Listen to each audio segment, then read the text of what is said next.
Hey yo yo yo! Salut les turfeuses, salut les turfeurs, bienvenue pour un nouveau pronostic de Benoît Requin. Ok, place au pronostic du quintet du lundi 2 décembre direction Paris-Vincennes pour le prix Les Maths de la Palmyre, trop attelé, 2700 mètres, 16 partants en réunion, une course, une indice de confiance, 3 sur 5.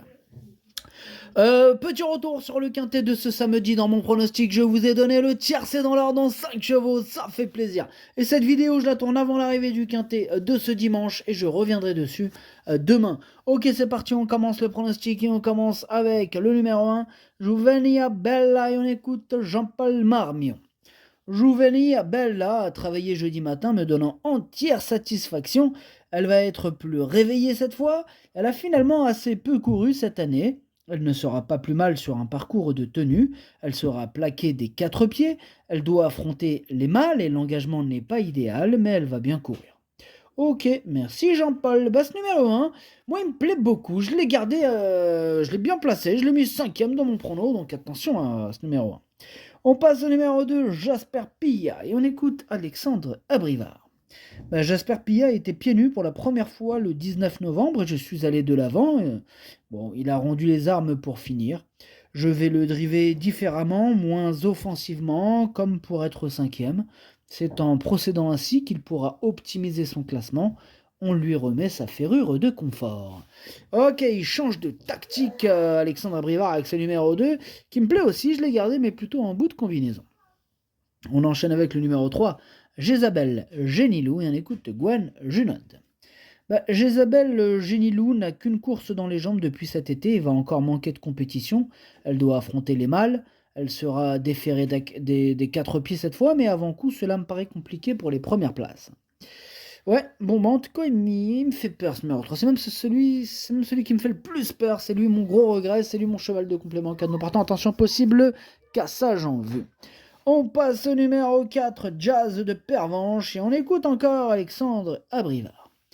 Jazz de Pervenche n'a pas toujours été chanceux cette saison, et sa dernière sortie à ce niveau, elle est encourageante. Maintenant, il fait ce qu'il peut, étant chargé en gain. Sur ce parcours, il peut juste espérer venir compléter la bonne combinaison du quintet à l'issue d'un bon parcours. Ok, bien noté Alexandre. En tout cas, ce numéro 4, moi je ne l'ai pas retenu. Voilà, j'en ai préféré d'autres, tout simplement. On enchaîne avec le numéro 5, Génie de Joude, et on écoute Alain Laurent. Génie de Joude travaille mieux qu'elle ne s'est comportée en compétition pour sa rentrée dernièrement sur les 2100 mètres. Elle a bien pris sa course. Évoluer sur un parcours plus long va lui convenir. Je suis un peu dans le doute, il faut qu'elle me rassure. Ouais, il faut qu'elle nous rassure tous. En tout cas, moi, cette Jenny de Joude, je ne l'ai pas retenue non plus. On passe au numéro 6, Jewel de la Côte, et on écoute Adrien Garato. Jewel de la Côte a été malade lors de ses dernières sorties. Bon, faut pas la juger là-dessus. Il a été soigné et a repris le travail ensuite. Bon, il peut manquer d'un peu de compétition, mais il ne faut pas l'écarter. C'est un élément de qualité. Il n'est pas incapable de terminer en fin de combinaison. Oui, merci Adrien, mais bon, on est obligé de faire un choix quand même. Maintenant, question de feeling. Moi, pour ma part, je l'ai pas retenu, mais il est en plein milieu de ma petite liste des possibles troubles faites. On passe au numéro 7, Gisou Détang, et on écoute Christian Bijon. Gisou Détang est bien, il n'est pas gaucher comme on l'a vu en dernier lieu, mais comme il a bien couru ce jour-là, on essaie encore une fois. La longue la longue distance ne pourra que servir ses intérêts. Si tout se passe bien, il a son mot à dire, c'est un cheval de classe. Ouais, c'est un cheval de classe, il peut faire très très mal lundi, moi je l'ai mis 4ème, attention à lui. On passe au numéro 8, Joss Mazai, on écoute Michel Rottengatter. Joss Mazai reste sur très bonne victoire en Volvigaria. Il avait aussi gagné une belle course en Suède cet été sur un parcours de tenue. Yeah. On n'est pas très rapide dans le premier match de course, mais elle s'améliore de ce côté-là. Yeah. Elle sera déférée de postérieur. Elle ferait aux antérieurs comme d'habitude. Il évolue en pleine forme J'attends de le voir parmi les 4 premiers. Ok, merci Master Rottengatter. Ce numéro 8, pour ma part, je l'ai pas retenu. Par contre, c'est lui le chef et le capitaine de ma petite liste des possibles casseurs de tickets repérés. Attention. On passe au numéro 9, Joker des Chaliers. Tiens, et on écoute Alain et Arnaud Chavat. Par contre, vous parlez pas en même temps. Non. C'est Arnaud qui s'exprime. Arnaud, vas-y Arnaud, t'écoute. Écoutez, Joker des Chaliers possède énormément de vitesse, mais il ne sera pas désavantagé par un parcours de tenue. Il avait réalisé une très bonne ligne droite en début de meeting sur ce type de parcours alors qu'il n'était pas prêt. Il a bien récupéré de sa récente victoire, je le défère très peu. Il sera ferré léger au postérieur et plaqué devant. Il a sa place parmi les 3 premiers. Ok, merci Arnaud Chavat. Ce numéro 9, moi il me plaît beaucoup, il fait même partie de mes préférés, je l'ai carrément mis deuxième. Il peut même remporter ce quintet à mes yeux, donc attention à lui. On passe au numéro 10, Jasmin du Vallon, et on écoute Jean-Rémy Delio. Jasmin du Vallon, il reste sur de bonnes performances. Je ne l'ai pas spécialement affûté pour cette course, mais il paraît bien, et j'espère quand même le voir dans les 3 premiers, car il est un peu déclassé dans un tel lot. Ouais, moi aussi je le trouve déclassé dans ce lot, et c'est lui mon préféré, c'est lui que j'ai décidé d'installer en tête, ce numéro 10. On passe au numéro 11, Jalimed, et on n'aura pas les commentaires de l'entraîneur, c'est Christophe Mirandel qui est parti pêcher avec Julien Dubois. Ils ont rejoint Captain Ian Barbaro sur son gros bateau, amusez-vous bien.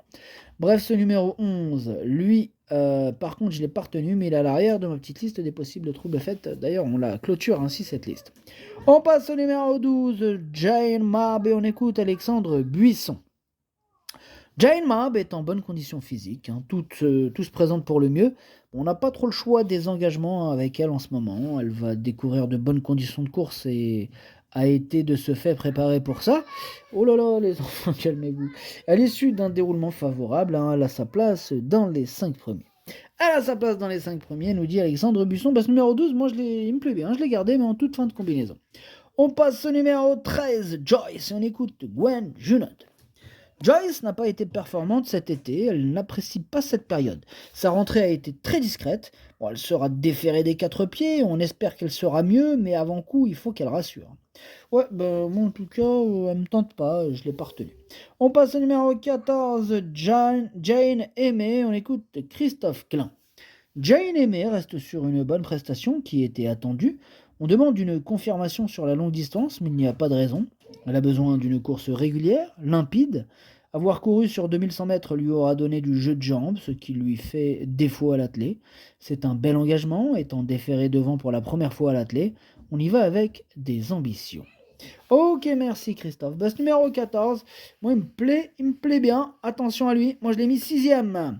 On passe au numéro 15, c'est Jibi du Fruitier. On écoute Charles Marcel Bruno. Jibi du Fruitier a très bien couru la dernière fois, battu par des bons chevaux à qui il rendait 25 mètres. Cela l'a mis très bien, il est en pleine forme. C'est un super engagement, sans les Européens. Il est mieux à courir caché. S'il a un bon parcours, je ne le vois pas sortir du quintet. Moi, ce numéro 15, il fait carrément partie de mes préférés. J'ai pas hésité avant de le mettre sur le podium à la 3ème place. Et on termine avec le numéro 16, Joli Star. Et on n'aura pas les commentaires de l'entraîneur, on l'a dit tout à l'heure. C'est Julien Dubois, il est parti pêcher avec ses amis, amuse-toi bien. Bref, ce numéro 16, lui, je l'ai pas retenu. C'est un regret. C'est mon 2e cheval de complément cadeau portant. Attention. Le pronostic, ça donne 10, 9, 15, 7, As, 14, 2, 12. Merci d'avoir suivi cette vidéo. N'hésitez pas à mettre un pouce bleu si la vidéo vous a plu. Pour accéder à tous mes tickets pour la course du quintet, rendez-vous directement en description de la vidéo. À jouer avec modération. Bonne chance. Chopez-le moi. Ciao.